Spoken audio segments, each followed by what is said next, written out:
مانگی اور اللہ تعالیٰ سے معافی مانگی کہ اللہ مجھے معاف فرما دیجیے۔ انہوں نے آیت کریمہ کی دعا کی،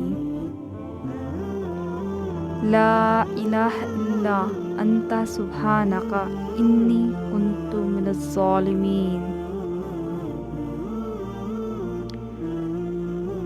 امام جعفر صدیق رضی اللہ تعالیٰ عنہ فرماتے ہیں کہ حضرت یونس علیہ السلام مچھلی کے پیٹ میں 3 دن رہے، پھر مچھلی نے انہیں خشک زمین پر 3 دن بعد پھینک دیا۔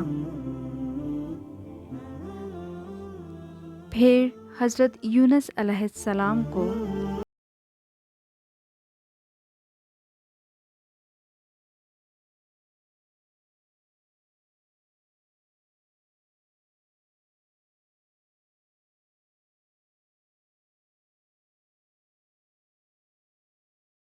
نہ رہنے کا طریقہ تبدیل کریں اور اللہ سبحانہ و تعالیٰ کے بتائے ہوئے طریقے سے زندگی گزاریں۔ لوگوں نے ان کی بات سنی اور اس پر عمل کیا اور اچھائی کی طرف لوٹ آئے۔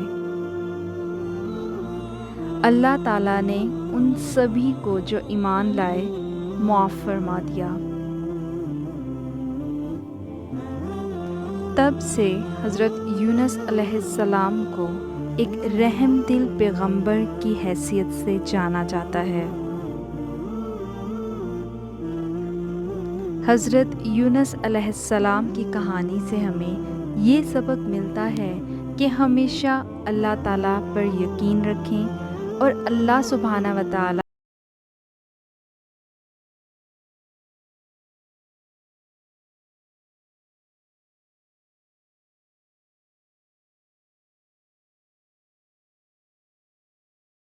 آ جائیں۔